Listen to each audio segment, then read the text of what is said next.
Buenas tardes con todos. Bueno, primero que nada, decirles que me hubiese gustado acompañarlos ahí en el auditorio de manera presencial. Lamentablemente no ha sido posible por unos problemas de último minuto, unos problemas de... Y agradecerle de igual forma a Romina y a todos los organizadores del evento. Me hubiese gustado también estar ahí con Juan Carlos y Sebastián, quienes han dado unas muy interesantes ponencias, al igual que James. Lo felicito por eso, pero bueno, acá estamos. Voy a compartir pantalla. Por favor, avísenme si es que en algún momento hay algún problema.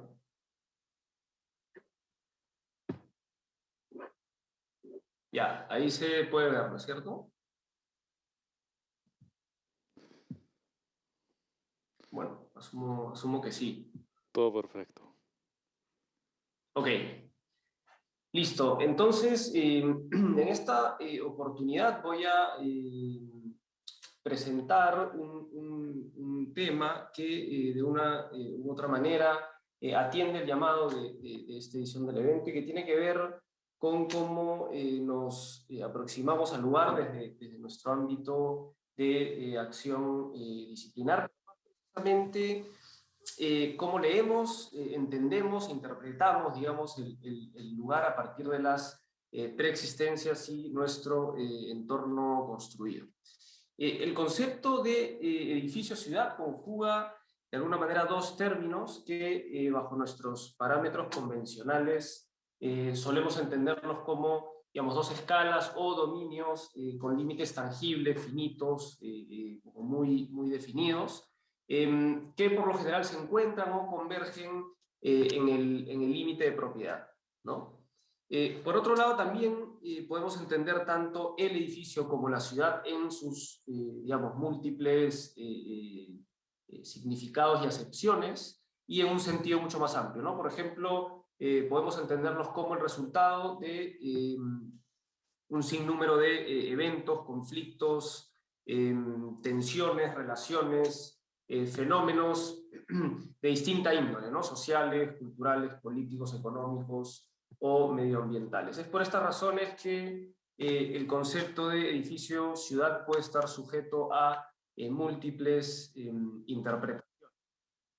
En una primera instancia, por ejemplo, se le podría asociar a un orden de magnitud y escala, ¿no? Por ejemplo, alguno se podría referir como un ejemplo de edificio-ciudad a estas grandes edificaciones de finales de los 60, ¿no? Esta llamada arquitectura brutalista, muy representativa de regímenes militares y que encarnaba de alguna manera a través de su materialidad y carácter el espíritu de una época, ¿no? Edificios grandes, corpulentos, macizos, muy anclados al suelo.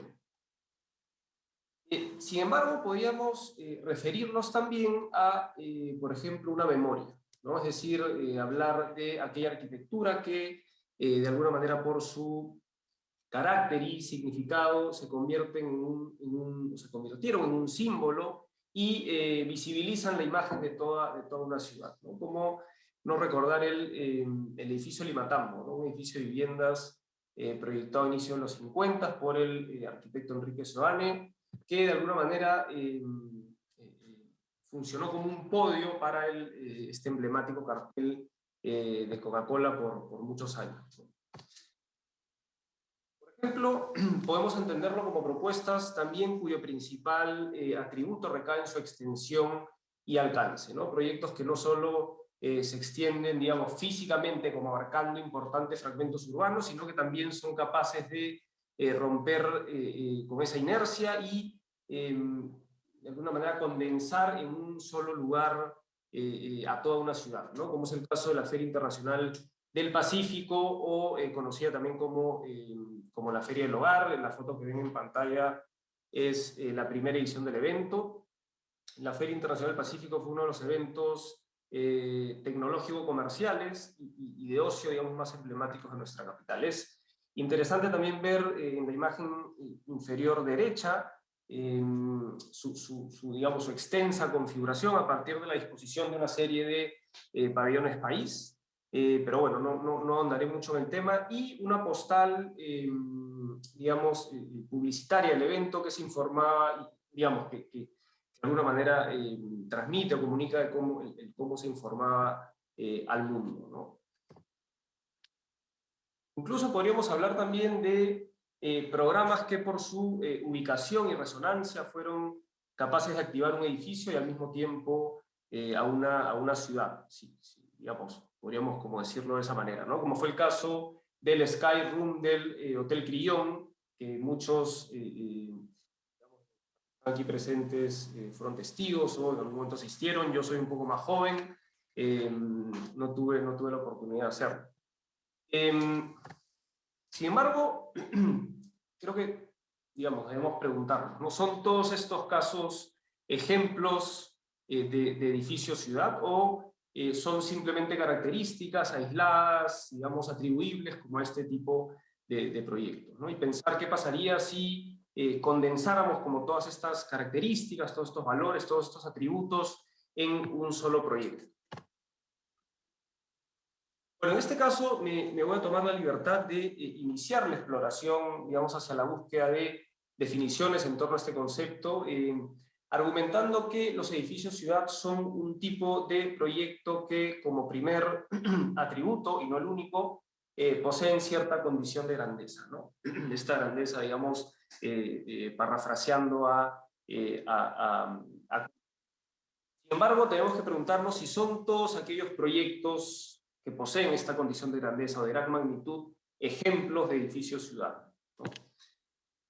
Si bien existen, digamos, precedentes históricos en nuestra disciplina que podrían entenderse como conceptos fundacionales, lo cierto es que gran parte de ellos se gestaron sobre ideas utópicas como el de las megaestructuras y sobre la base de nuevos proyectos, ¿no? Digamos, proponiendo modelos de ocupación que de alguna manera partían de la conquista de nuevos territorios, en muchos casos irrealizables, y con poca atención o con una actitud, digamos, poco sensible hacia lo existente, hacia lo construido.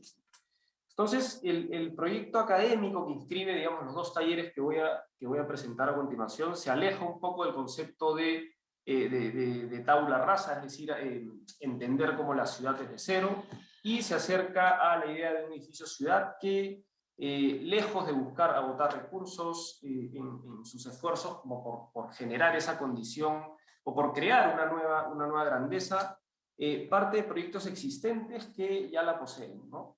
Por supuesto, que podemos encontrar en nuestra capital. Entonces, podríamos preguntarnos, ¿son acaso estos grandes proyectos aquellos que requieren por su magnitud y monumentalidad un mayor grado de compromiso y responsabilidad para con la ciudad y con el entorno construido? Los siguientes proyectos, digamos, que se presentan como ensayos, que lejos de intentar proveer respuesta, formulan una serie de preguntas o interrogantes y ponen en cuestión algunas, digamos, dicotomías disciplinares para acercarnos un poco a dilucidar qué es un edificio-ciudad, ¿no? Digamos que estos conceptos o dicotomías, en lugar de entenderse como dominios completamente opuestos, revelan una sucesión y una multiplicidad de capas y escalas intermedias sobre las cuales la arquitectura de hoy suele ser esquiva. Digamos, dicotomías entre lo público y lo doméstico, lo privado y lo común, temas de propiedad, de interioridad, de exterioridad, etc. Cada taller, digamos que se centró en un tipo de edificio, ¿no? Por un lado, un gran edificio construido entre los años 20 y los 50, muy representativo de una época previa a los inicios digamos, de la modernidad, ¿no? Algunos estilos, ¿no?, clásicos, art deco, etc. Pero grandes edificios cuyo valor recaía, digamos, como en la unidad, ¿no?, como en la hegemonía del edificio. Por otro lado, grandes conjuntos que surgieron en los años 50 y 70, productos de una serie de políticas públicas en torno a la vivienda colectiva, que en ese momento, digamos que era vista como una herramienta de modernización y desarrollo.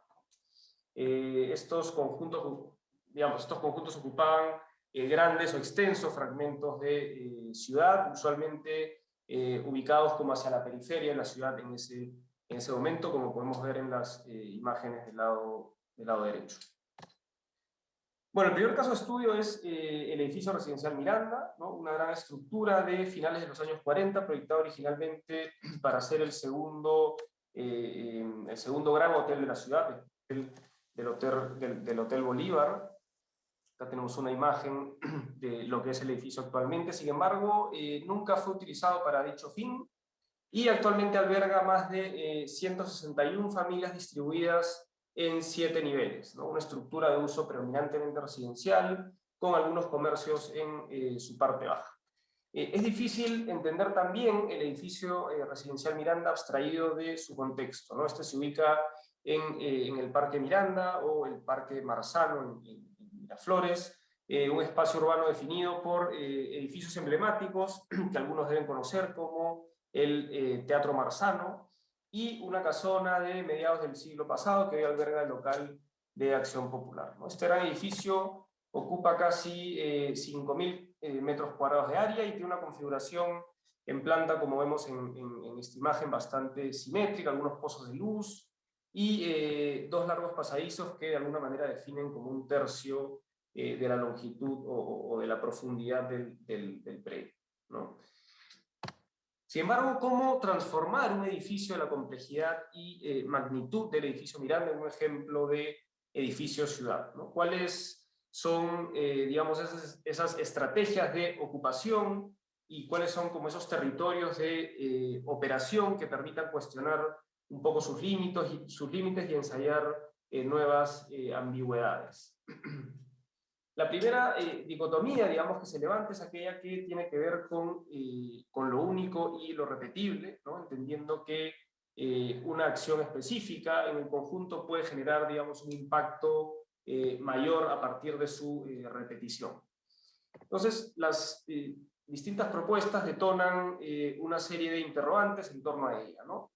Por ejemplo, ¿puede un edificio ciudad entenderse como parte de una estructura mayor y de un sistema de relaciones más amplias que posibiliten su conexión, digamos, y interconexión o interrelación con el entorno?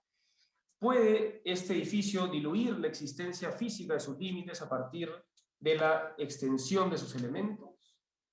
¿Puede esta edificación cuestionar su autonomía a partir de la multiplicación, la repetición y la variación?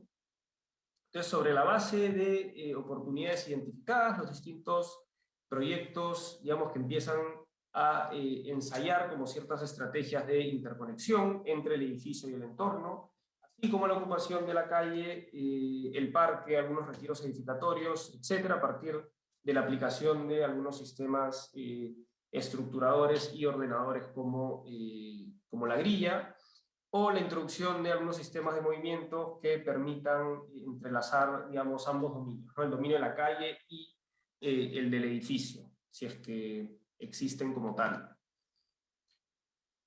La siguiente pregunta tiene que ver con, digamos, otra de estas dicotomías que estos proyectos de alguna manera exacerban, ¿no? Puede ser, por ejemplo, el interior y el exterior repensados no únicamente como espacios finitos y delimitados, sino también como ámbitos que revelen lugares intermedios.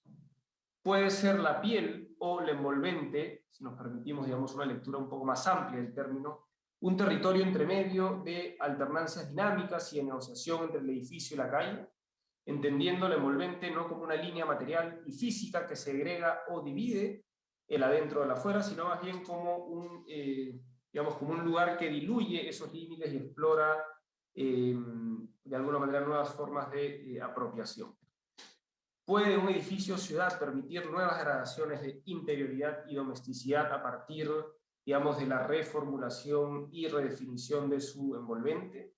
Como en este caso lo sugiere este grupo, al proveer nuevos espacios domésticos para las familias residentes, los mismos que podrían funcionar como dispositivos de control y confort ambiental, ¿no? Puede el envolvente, como vemos en esta imagen, ser una herramienta tecnológica y de comunicación que permita como redefinir su percepción y significado, como es propuesto en este otro caso.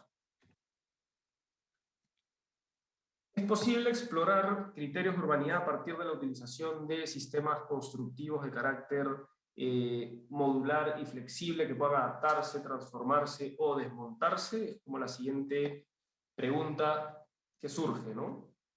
Por ejemplo, ¿puede un edificio ciudad, lejos de buscar resolver situaciones únicas y específicas, permitir definir ciertas estrategias de reocupación y modelos de intervención que sean de alguna manera replicables a otras estructuras urbanas de similares características y problemática?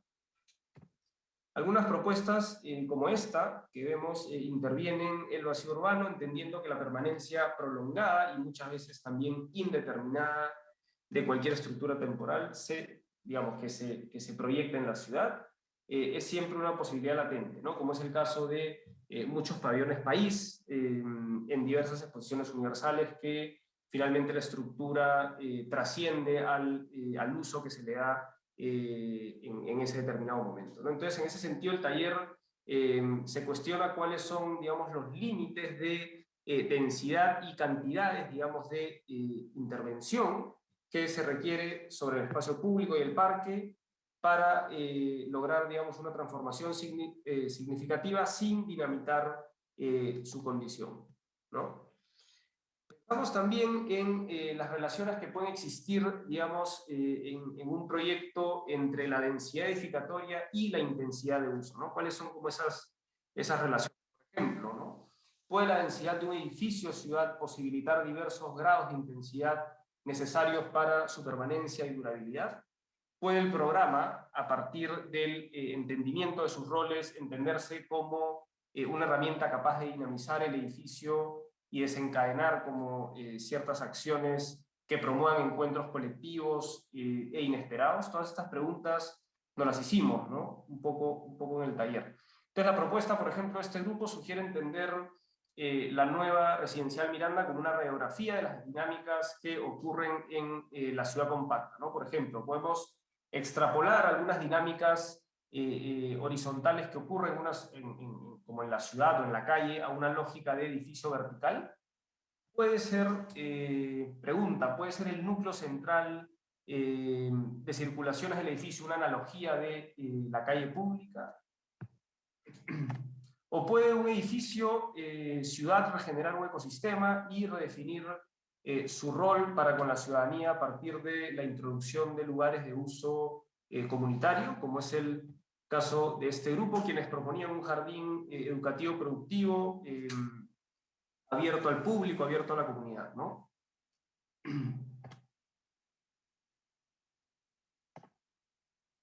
Entendemos también la masa y el vacío, digamos, del edificio, no solo como entidades espaciales o de volumen, sino también como herramientas de análisis e investigación que puedan suscitar, digamos, nuevas lecturas de la estructura existente y sus posibilidades de intervención, como podemos ver en estos dibujos. ¿Son los edificios ciudad aquellos capaces de revelar a través de su extensa masa oportunidades de participación ciudadana y encuentro colectivo? ¿Pueden diversas operaciones de diseño, como la adición, la extensión, la inserción, la perforación, la sustracción o la reposición, resignificar y reactivar estas preexistencias sin necesidad de demoler? Bueno, así llegamos. Espero estar bien de tiempo, ¿no? Pero así llegamos al segundo caso de estudio, que es la residencial San Felipe, ¿no? Entonces pasamos de la tipología, digamos, del gran edificio residencial a los grandes conjuntos de vivienda, es decir, de la ocupación, digamos, de la manzana, a la ocupación de extensas áreas o extensos fragmentos de ciudad. Entonces, el taller propone una nueva etapa de intervención en la residencial, ¿no? Es decir, una cuarta etapa partiendo de la formulación de una pregunta, ¿no? ¿Ha sido este conjunto, en su poco más de, digamos, 60 años de existencia, capaz de adaptarse a las nuevas demandas, necesidades de una ciudad en constante evolución? Entonces, el taller inicia con, digamos, un diagnóstico del lugar para leer, digamos, identificar, interpretar algunas situaciones cambiantes a partir del análisis de algunas estructuras, o de todas las estructuras existentes, de hecho. Entonces, se analizaron algunas tipologías de vivienda que varían en densidad y altura, como las torres, los edificios tipo barra o los edificios en forma de U, que, digamos tienen como otra escala de edificio, como otra densidad, ¿no? Entonces se registran una serie de transformaciones, de hecho en el conjunto y en la morfología de algunas viviendas. Estas no solo se registran, sino que se redibujan, por ejemplo, terrazas y primeros niveles que han sido ocupados o privatizados, como vemos acá, algunos pasadizos exteriores que han sido transformados en interiores, o algunos espacios colectivos, entre comillas, con rejas que dan cuenta, digamos, de los cambios o de los cambios en las formas de vida y de ocupación de los residentes en la actualidad. Cambios que de alguna manera sugieren cuestionar la aún pertinencia de su modelo de ocupación y, digamos, la vigencia de algunos principios bajo los cuales fue pensado este conjunto, ¿no? Entonces, ¿cómo podemos transformar un modelo de ciudad segregado y aislado en un modelo de ciudad híbrido e interconectado? Es una de las preguntas que se formula el taller, ¿no? Entonces, digamos que se propone revisar algunos conceptos o propuestas que fueron importantes, digamos, para la redefinición de nuestras ciudades hace ya algunas décadas, entendiendo que, por supuesto, el acto arquitectónico no puede suceder al margen de la historia, ¿no? Conceptos que podrían entenderse, como dije anteriormente, como precedentes de lo que es o de la idea de edificio-ciudad, entre ellos el Cluster City o el Map Building, ¿no? Conceptos acuñados por el Tim Ten y Alison y Peter Smithson, o el urbanismo unitario de los internacionales situacionistas como Constant. Entonces, pueden ser los atributos de un edificio-ciudad aplicables a un conjunto disperso de la magnitud y escala, como lo es la residencial San Felipe. En los casos que vemos en pantalla, se ensayan algunas respuestas como a estas interrogantes, ¿no? A partir de la inserción de nuevos edificios y programas que proponen nuevos patrones de asociación y posibilidades de crecimiento. En algunos casos, programas que se insertan de manera muy sensible, por ejemplo en esta tipología de torre, y casi, digamos, de manera imperceptible, pero que generan un gran impacto en el edificio del conjunto, o prototipos modulares que responden de manera muy particular a cada tipología de edificio existente en la residencial. Otra dicotomía que consideramos en el taller que de alguna manera debía ser cuestionada tiene que ver con lo público, los límites de lo público y lo doméstico, ¿no? Como cuáles son, preguntarnos cuáles son esos límites presentes, digamos, en la residencial, ¿no? Y ver si es que podemos proponer, digamos, nuevas gradaciones y capas intermedias de privacidad entre ambos dominios, ¿no? Entre lo público y lo doméstico. En estos casos, por ejemplo, se propone la creación de nuevas comunidades y subcomunidades a partir de la inserción de nuevos zócalos con programas de carácter vecinal y de ocio, algunas edificaciones como de baja altura que también sugieren nuevas densidades y nuevas alturas edificatorias, ¿no? Entendiendo además la pluralidad de situaciones y dinámicas presentes digamos, en el conjunto en la actualidad, pero también siendo conscientes que existe una como cierta homogeneidad como tipológica repetitiva. El taller se pregunta si es posible identificar como algunos patrones que nos permitan, digamos, a través de una acción específica, generar un impacto como en otras áreas del conjunto, ¿no? Entonces, en este caso, este grupo identificó una constante, algunas áreas que se han vuelto como inseguras en el tiempo, y se propone como descentralizar algunos comercios y programas de uso recreativo a partir de la creación de un nuevo suelo, ¿no? En este caso un zócalo subterráneo, entendiendo que existen hoy algunas dinámicas dignas de, digamos, dinámicas dignas de ser preservadas. Otra de las preguntas que nos hicimos es cómo reformulamos el concepto de colectividad, propuesto, digamos, bajo los postulados canónicos del modernismo, entendiéndolo no solo como, digamos, el apilamiento como vertical de varias unidades inmobiliarias en una misma estructura, sino como una herramienta capaz de también transgredir ciertos límites de propiedad y detonar como una serie de relaciones horizontales y no únicamente verticales, ¿no? Puede el pasadizo, como vemos en esta imagen, ser, por ejemplo, transformado en un dispositivo flexible y de extensión de las viviendas que permitan nuevas posibilidades de apropiación y quehacer colectivo. En esta imagen se ve la planta de una de las tipologías existentes en la residencial y arriba la transformación, la intervención de ese pasadizo que menciono, ¿no? Por ejemplo, ¿qué pasaría si el pasadizo de una de las tipologías existentes, que es las que menciono, es redimensionado y redefinido, ¿no? Como es sugerido en estos dos casos? ¿Puede la vivienda mínima ser también una vivienda flexible, entendiendo la flexibilidad no únicamente como la subdivisión, digamos, de espacios interiores como a partir de elementos móviles, sino también aquella que permita como cuestionar ciertos roles domésticos que la sociedad nos ha asignado, ¿no? Como en el caso de este grupo, quienes proponen nuevas configuraciones de vivienda mínima a partir de centralizar algunos espacios, digamos, como socialmente arraigados al quehacer doméstico, como lo son las cocinas, por ejemplo. Y para terminar, ¿pueden ser las residenciales Miranda y San Felipe un incubador de, digamos, nuevas respuestas y modelos de ocupación para luego ser replicables a otros proyectos de similares características y problemática? Es una pregunta, digamos, que nos debemos hacer, ¿no? ¿No es acaso la flexibilidad y durabilidad de un edificio su mayor evidencia de sostenibilidad? ¿No es acaso la constante reprogramación y reactivación de un lugar la mejor manera de conservación del suelo urbano?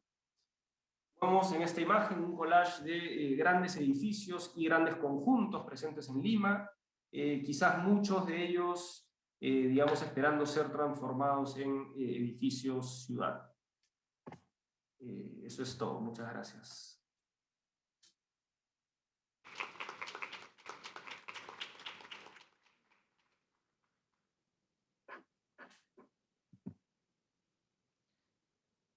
Muchas gracias, Alex, por tu presentación. Tenemos una pregunta para ti.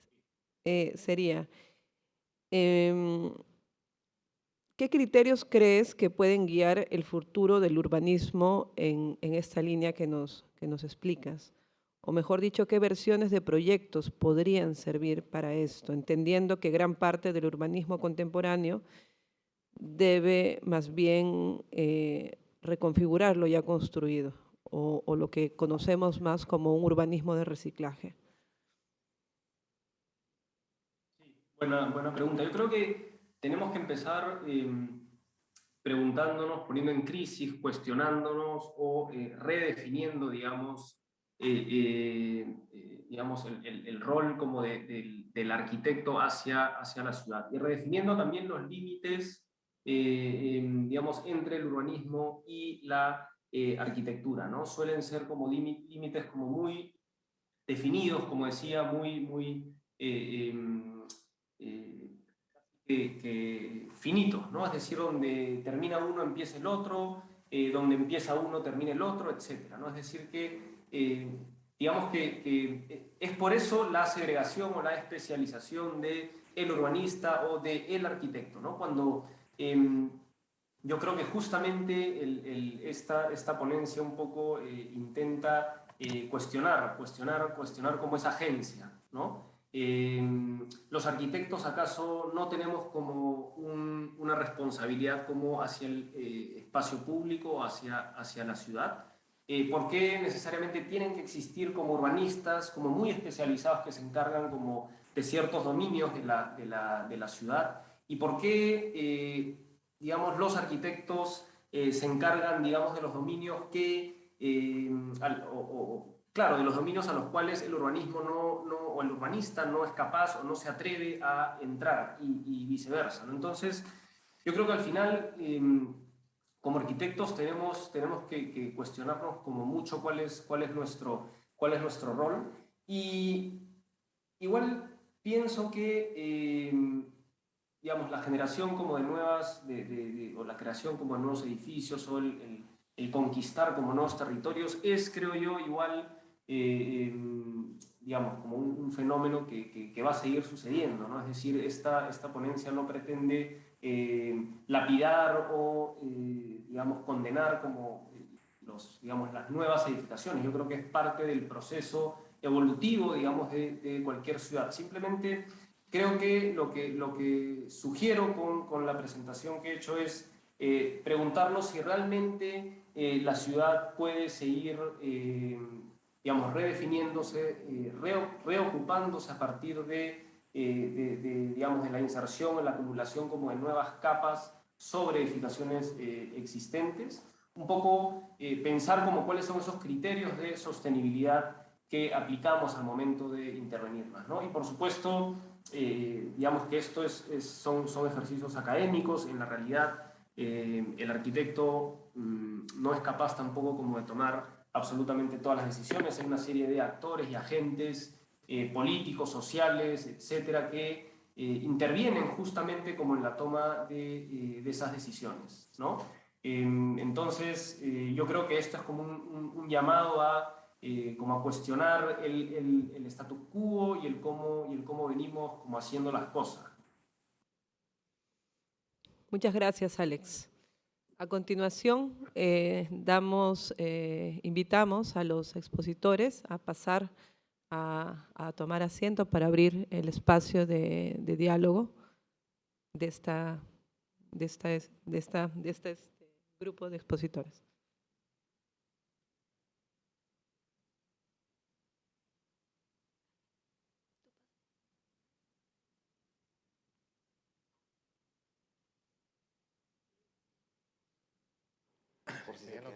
Porque se quedaron en el tintero. Bueno, ¿se escucha? Bueno, primero, agradecerles. En realidad ha sido interesante abrir la mirada desde las 4 exposiciones. Creo que hemos podido ver y compartir, también imagino todos los presentes, la diversidad que existe de lectura sobre el concepto de lugar.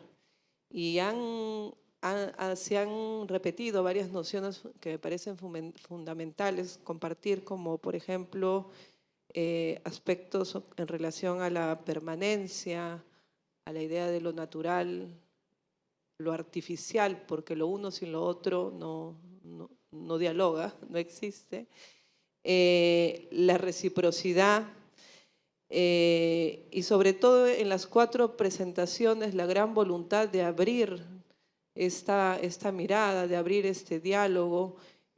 No directamente se ha mencionado a los usuarios o a las personas que ocupan o dialogan con las arquitecturas que hemos visto, pero creo que implícitamente al estar ausente todo el tiempo se ha estado hablando de esta construcción de ciudadanía que existe en las 4 presentaciones, ¿no? Entonces, mi pregunta, quizás para abrir el diálogo, sería, me gustó mucho la cita de Juan Carlos sobre Lima sí puede cambiar.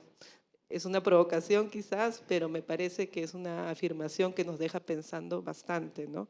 Entonces, en relación a esta cita de Lima sí puede cambiar, que nos moviliza mucho, ¿de qué manera consideran ustedes que se está cambiando, de que se están cambiando o de qué manera se están dando estas relaciones entre los usuarios la ciudad, el lugar y el territorio. ¿Puedo hablar con eso? Sí, sí, sí.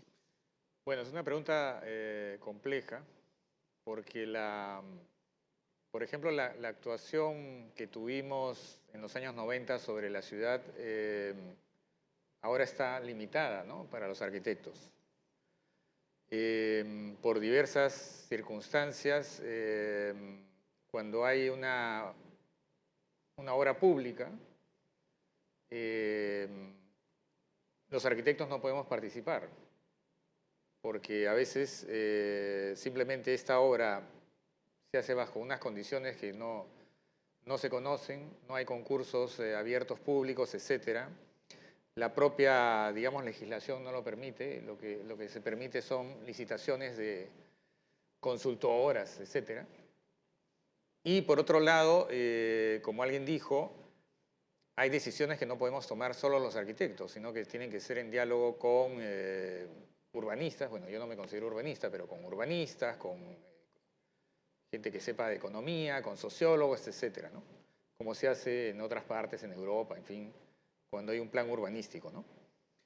Entonces, tenemos una actuación limitada y al mismo tiempo se hacen cosas, ¿no? Vemos cómo se hacen un montón de obras que luego uno conoce por los periódicos, ¿no? Como el famoso bypass, esta rampa peatonal que hay que caminar 200 metros para cruzar 30, ¿no? O parques y cosas que se están construyendo que nos enteramos cuando paralizan la obra por un tema judicial.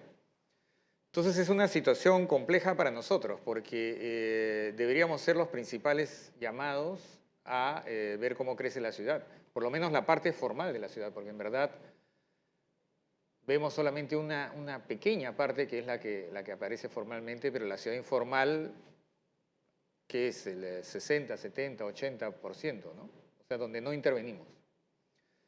Entonces, es un tema complejo y tenemos que tomar iniciativas, tenemos que hacer propuestas, tenemos que formar parte de los colectivos, formar parte de la solución y no quedarnos como arquitectos, como estudiantes, como urbanistas de brazos cruzados ante la realidad, ¿no?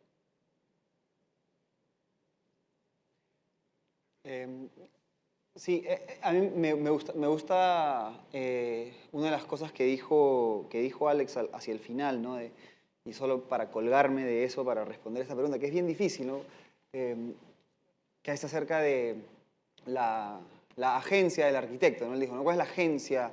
Y como que para entender un poco mejor, un agente es alguien que actúa en representación de, sino más o menos como trata de definirlo. Actúas en representación de, ¿no? Eso otorga una jerarquía, pero que me parece que es importantísima, y vuelvo quizás a mi propia reflexión de la noche, que es, me parece que es importantísima aplanar, es decir, colocar en su lugar. Colocar en su lugar, porque me parece que Lima va a cambiar. No puede, siempre puede, va a hacerlo. Nuestro rol en su cambio tiene que ser entendido desde nuestra capacidad de representar algo. Y hasta ahora los arquitectos siempre han representado ese 20% de aquella ciudad informal que se demanda. Y más que se hagan cosas sin la participación de los arquitectos, la mayoría de esas licitaciones en el gobierno tienen un sistema. Hay arquitectos trabajando ahí. Y ahí es donde creo yo está el principal problema. No es la arquitectura informal, es la arquitectura, llamémosle anónima. No me gusta tampoco la arquitectura de nombre, pero llamémosle anónima. Ese arquitecto que se ha graduado de una escuela, o sea, quiero volcar la conversación a que el rol de Lima puede cambiar desde sus escuelas.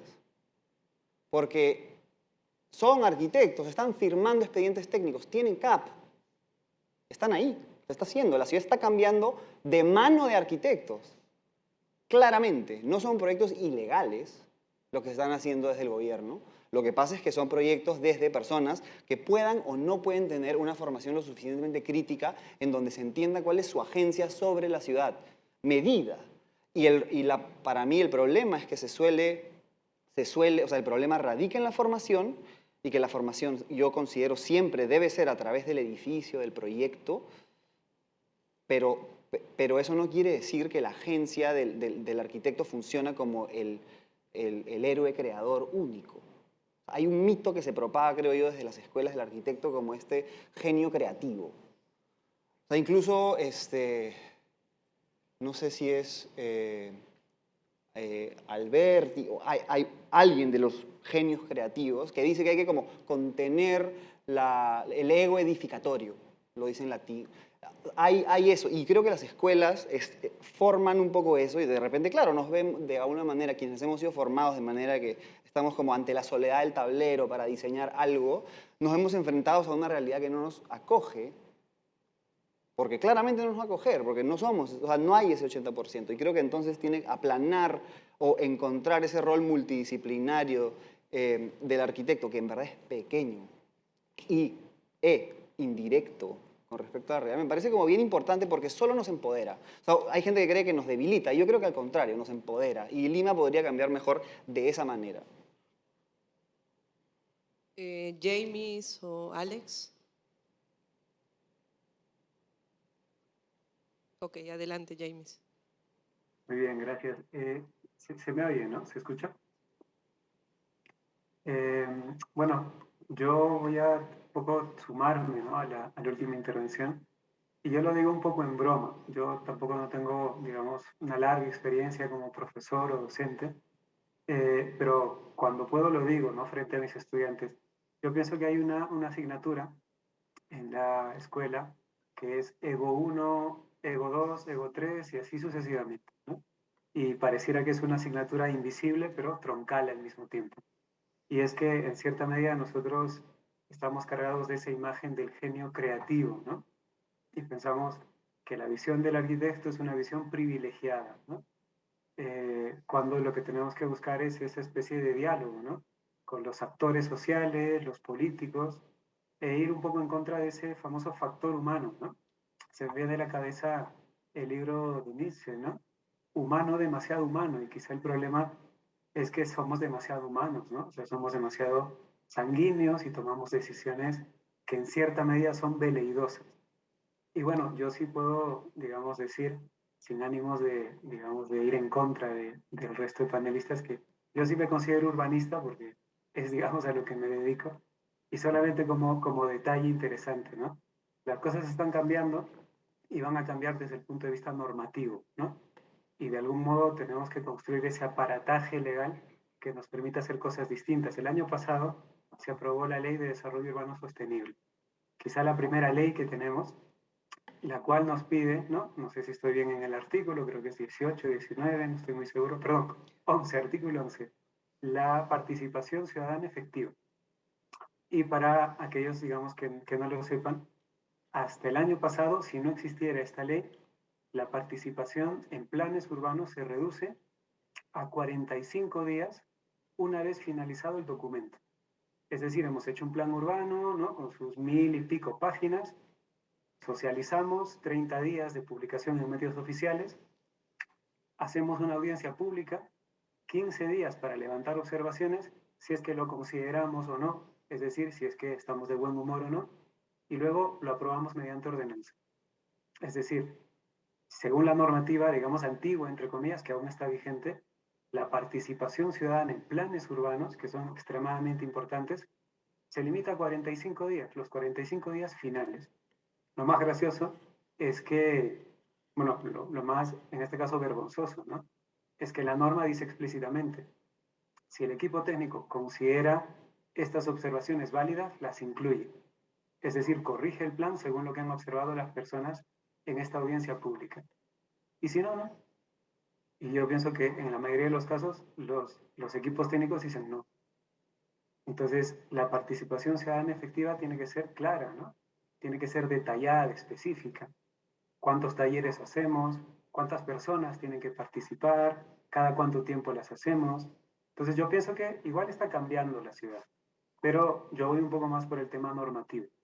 Y bueno, a nivel de datos, que quizás se pueda discutir más adelante, la participación urbana efectiva se ha convertido como en una novedad, en una prioridad que va a marcar un poco las pautas, ¿no? por lo menos en el tema urbano. Y quizás se podría pensar en algo parecido para proyectos de arquitectura a nivel de infraestructuras públicas, quizá. Eso sería todo. Muchas gracias. Gracias, James. ¿Alex? Sí, a mí me ha interesado como lo que he podido escuchar de todas las ponencias, porque de alguna manera todos hemos tocado como una serie de temas o conceptos muy similares, ¿no?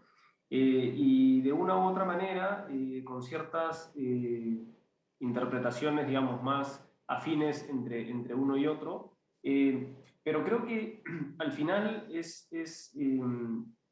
todos coincidimos de que de alguna manera vivimos como en un mundo que cambia todos los días, ¿no? En un mundo, digamos, súper, digamos, impredecible, ¿no?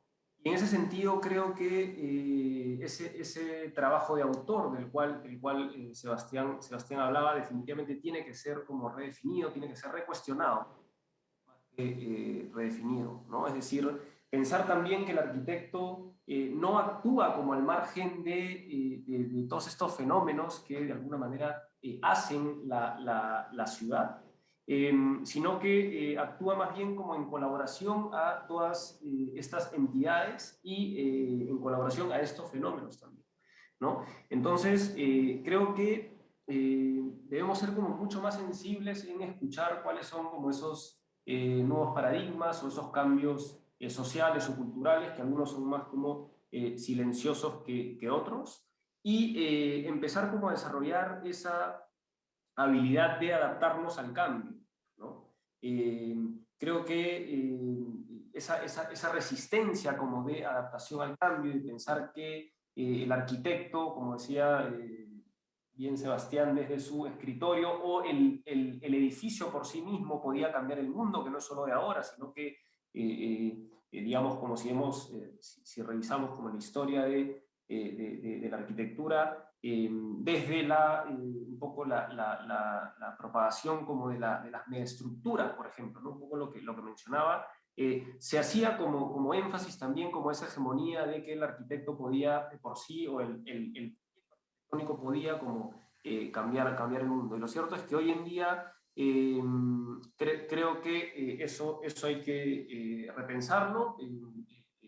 Creo que aún así uno quiera como seguir bajo como ese modelo de trabajo, creo que ya la ciudad o como el mundo nos dice como otra cosa, ¿no? Yo siempre recuerdo digamos, una frase del arquitecto Juan Herreros que dice que hoy en día el arquitecto debe ser capaz de desarrollar como músculos complejos, como otro tipo de habilidades, para de alguna manera encargarnos como de temas que uno podría pensar que no son de arquitectura y convertirlos en asuntos de arquitectura, ¿no? Entonces, esa agencia, no esperar a que nos llegue un encargo o no como limitarnos a qué es lo que nos toca a nosotros como arquitectos, sino recuestionar y redefinir como nuestro rol todos los días, creo que es algo que nos va a como seguir alimentando de alguna manera, ¿no? Y tenemos que ser como muy sensibles a eso también.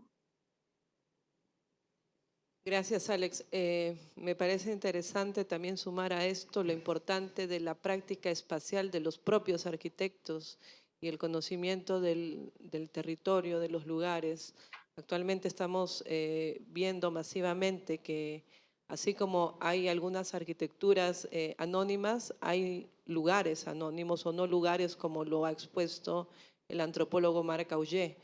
La homogenización de la arquitectura, de este tipo de arquitectura en la ciudad, está generando espacios de un anonimato de identidad y de una limitación de una lectura social, cultural, que digamos va en contra también de la propuesta, ¿no? de la meta de arquitectura como con un objetivo de ampliar, de seguir afianzando lo que es la cultura o la diversidad cultural que tenemos.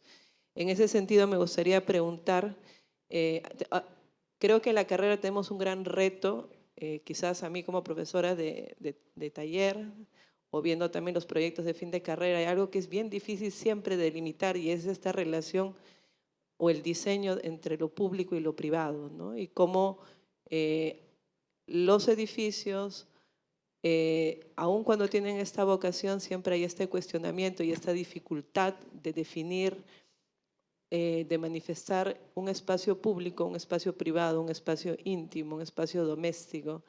¿De qué manera podrían ustedes acercar algunos comentarios, algunas ideas en relación a esto, sobre todo en un periodo que hemos pasado tanto tiempo al interior de nuestras viviendas y tener como objetivo diseñar espacios públicos que necesitan ir vividos? ¿De qué manera ustedes puedan invitar a los alumnos a través de qué prácticas espaciales abrir esta mirada desde la práctica en el lugar, en nuestra ciudad? Bueno, la situación que hemos vivido durante la pandemia, por lo menos en Lima, fue muy similar a la que se vivió a inicios de los años 90. O sea, es decir, no había una epidemia, pero tú escuchabas todos los días o todas las semanas un coche bomba, por ejemplo. O todas las noches, o una noche sí, una noche no, había un apagón. Entonces, era una situación distinta, pero parecida, donde la gente temía salir a la calle, ¿no? Entonces, parte de nuestra actuación como arquitectos es lograr que lo público, en la medida de lo posible, sea privado, con acciones tan simples como, por ejemplo, al hacer un edificio de departamentos, pues no poner un muro de cerco, sino tratar de lo que hacen ahora muchos arquitectos, ¿no? Incluir el retiro como una suerte de espacio para la ciudad. Lo han hecho, por ejemplo, los chicos de Nómena, que tienen como 40 y tantos, pero yo les digo los chicos, en varios de los proyectos que han hecho. O sea, cosas pequeñas que pueden activar el espacio público, ¿no? O proyectos privados que de alguna manera contemplen la escala pública o la posibilidad de que esta escala se pueda dar. Creo que mostré algunos en ese sentido. Y de participar, de tener la suerte de poder participar en proyectos públicos que estos claramente tengan una relación con la calle, que tengan una relación con que el ciudadano pueda entrar, etc. Porque lo que hay ahora como espacio público es el mall, básicamente. Es el único sitio donde uno se siente hoy en día seguro en la ciudad, ¿no? Entonces eso es algo que tenemos que contribuir a cambiar como arquitectos. Yo quería también puntualizar que tampoco hay que tener miedo a la autoría, ¿no? Muchos de los proyectos que se han mostrado en la noche, vi el pabellón de Carla Yoazaba, hemos visto el parque de Xumi, hemos visto el proyecto de Siriani, etc. Si vemos esos proyectos de autor, entre comillas, es porque algo tienen, alguna enseñanza tienen que darnos, ¿no? O sea, hay algo en esos proyectos que sirve para mejorar la ciudad o la vida de las personas. Hay una manera en que estos arquitectos hicieron las cosas diferentes y por eso los ponemos como ejemplos a los estudiantes. Entonces, yo creo que no hay que tener miedo a ser autor de sus propias propuestas y a defenderlas de la manera conveniente en un ámbito como este, ¿no? Académico.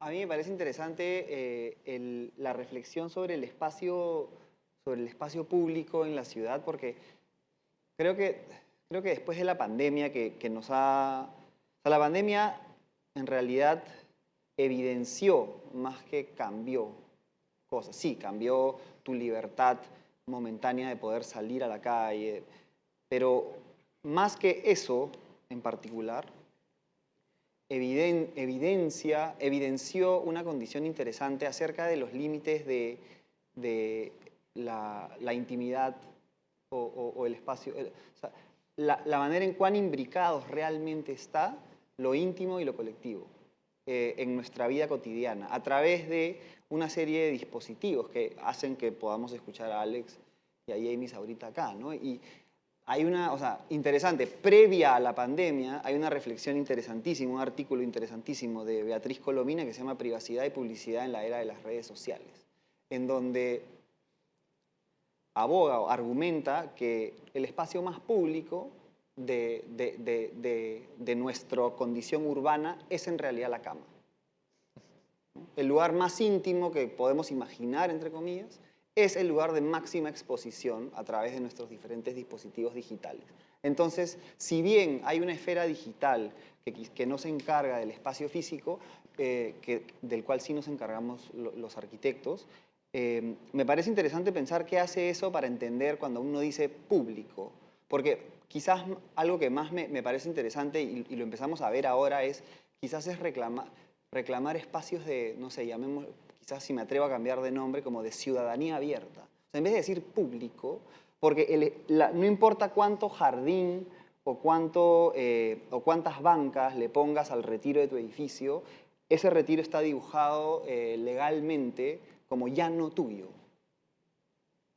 Sí, es un acto de generosidad, definitivamente, y me parece importantísimo que exista. Pero creo que es más interesante empezar a pensar no en términos de público-privado, porque la dicotomía va a existir.